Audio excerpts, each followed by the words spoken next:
আমি আপনাদের একটা ছোট্ট একটা পিক দেখাই, ভিডিও নয়, হ্যাঁ।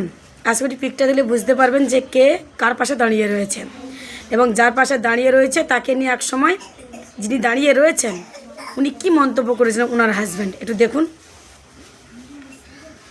চিনতে পারছেন? অভয়াদির মা এবং বিরোধী রাজনৈতিক দলনেতা।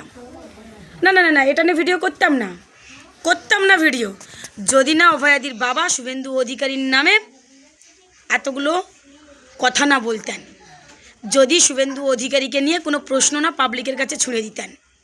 এবার অনেকের মনে খটকা হচ্ছে যে অভয়াদির বাবা আবার শুভেন্দু অধিকারীকে নিয়ে কি প্রশ্ন করলো রে বাবা, কারণ শুভেন্দু অধিকারী প্রথম থেকে অভয়াদির বাড়ির মা বাবার পাশে ছিলেন, হঠাৎ অভয়াদির বাবা কেন শুভেন্দু অধিকারী নিয়ে কথা বলতে যাবে? দাঁড়ান, এটা তো সোশ্যাল মিডিয়া। শুনুন অভয়াদির বাবা কি বলেছে, শুনুন।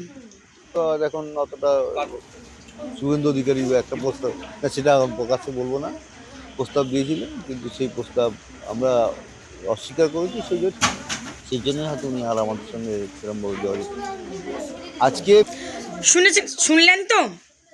শুনলেন তো অভয়াদির বাবা নিজেই বলছে শুভেন্দু অধিকারীর কথা ওনারা রাজি হননি বলে তাদের কাছে শুভেন্দু অধিকারী পর্যন্ত আসেনি, তাদের বাড়ির সঙ্গে কোনো যোগাযোগ রাখেনি।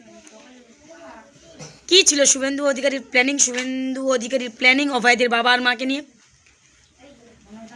কোন রাস্তায় হাঁটাতে চাইছিলেন?